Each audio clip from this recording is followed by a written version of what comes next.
tired of talking about all the novelty shit. I want to get to the good stuff. I want to know a little bit more about them macrame monks, them copy and paste coochie cats she was sticky noting to people's asses.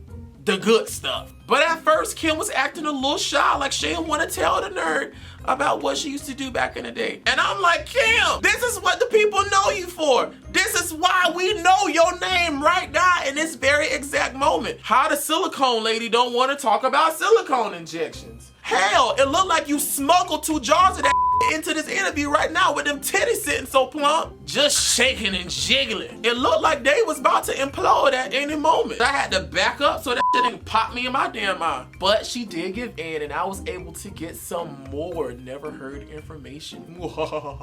I'm getting good at this shit, y'all. One thing I have gathered in you talking about it and reading your book is that you were very smart and calculated in all of your movement. I.e., I heard you say that when you went to each state, you used to have a lawyer on retainer, and you knew the laws about situations. However, I did. I had an attorney on retainer in every state that I traveled to, because I always thought that if anything were to happen, it was going to be a state case, practicing medicine without a license, But however, I did not know that when you live in one state and you cross state lines, that's called interstate commerce. So the feds hopped right on. It was not a state case. Hell, I wasn't even prepared for Fed. I had to go and get a federal lawyer, not a state lawyer. I was like, isn't this some shit? Anyway, I went to prison. It was at that time that I wrote my book, and I started to forgive the person that I felt like helped my case the most, and that was the guy that I was in a relationship with. Because he traveled with me, but he was also the Fed's #1 witness. He was their only witness, and he told them everything about what I had been doing, how I was doing, that even down to how much money I would put aside, because we traveled together all the time. And so it was, I had to let go of a lot of hurt and resentment to be able to move on with my life. So with that being said, wrote the book while I was in prison, came home, didn't know what the hell I was going to do. All I had was a book, and I knew that I had to figure out something. It was at that time that I hired Janelle Wick. You know Janelle? Yes. Everybody knows Messy Boo. So I hired Janelle. Messy.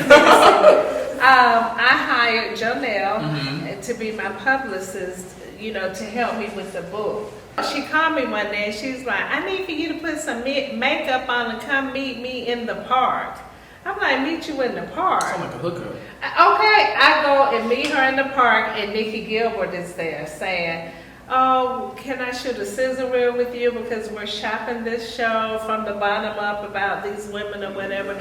So I was like, because I'm not doing reality TV.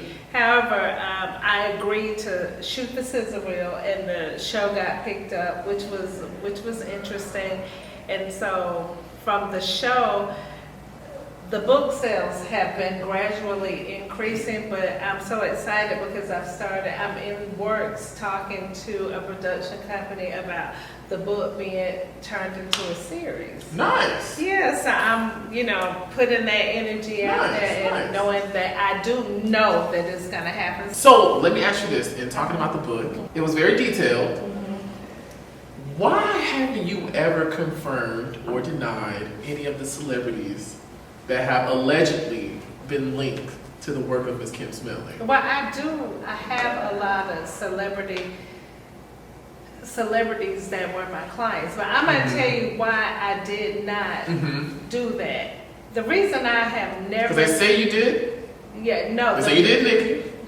They say you know K. Michelle. I know Nikki, I know K. Michelle, I know... And so why not be like Superhead? Well, I'm going to tell you why. Because at the end of the day, first of all, no one's ever offered me the right amount of money to disclose. Well, no. Bitch, I ain't got no money for Let me it. just say that. But I will say this. At the time when I was doing the injections, like, these women came to me and they were just clients. You know what I mean? I was not in the business to exploit people. And I won't do it now because surprisingly enough, when they found out I had a case, a lot of them ran, but there were a few that were like, what do you need? What do you need for us to do? And they were there for me. And so how do you exploit someone for, you know, getting a service? I mean, I've done many strippers, the doctors, lawyers, nurses, people from all walks of life, and I won't exploit them. So why would I do that to someone else? So in the life of Kim Smedley in her prime, I'm a young girl with no butt. I said, you might be an old woman with no butt, because I had some of those too. Women's in their 50s, 60s. Or a man with no butt. Or a man, yeah. So I have no butt, and I say, I got my money. What happens? We go where, and what happens? The first thing, first of all, I would never travel to any city unless I had at least 10 clients. So that means if I got 10 clients next week, I'm coming next week. If I don't have 10 next week, then y'all gotta wait until 10 people contact me, and then I'll come that week. So the first thing they do, it was always by referral only, because I didn't go out and advertise that I'm doing some illegal shit. So, you know, they would have to contact me through the person that referred them. Then I would just take their information, and then when I was headed into town, I would call, let them know that I'm coming into town, and we would go from there. Now, once they met me, I would talk to them about all of the risk, ask them have they done their due diligence, meaning read up on silicone injections or whatever, and so it would just kind of go from there.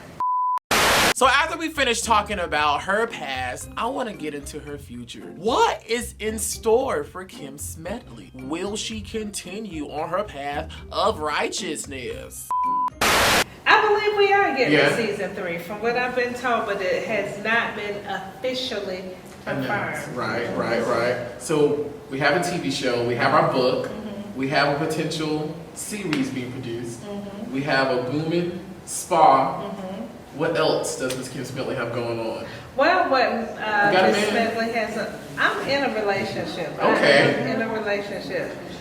Depending on when this goes on the internet, I might not be in one. I've just learned to take it day by day.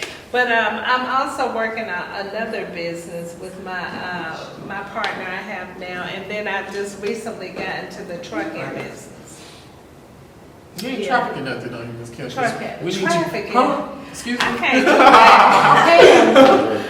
But I have a friend that has a transportation company, and so I've just recently started doing that, and I like it. Nice. I do.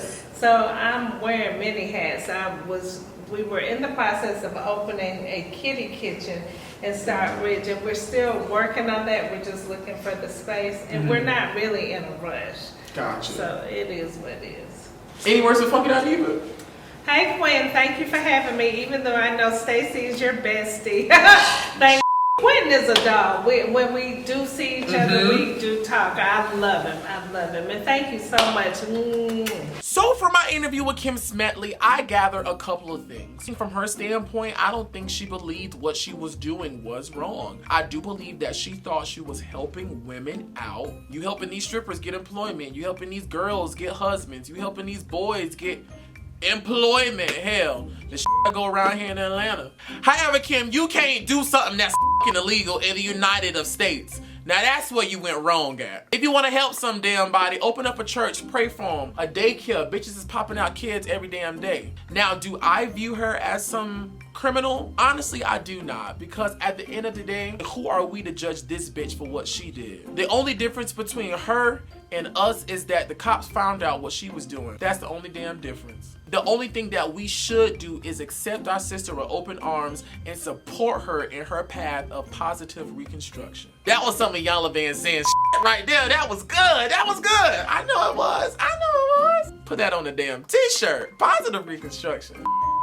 This is Oliver Twist with FunkyDineva.com saying be sure to subscribe to Funky Dineva's YouTube channel. Visit www.funkydineva.com to stay up to date with all things pop culture and entertainment. Follow me at He Is Oliver Twist on all social media. And until next time, folks, be good!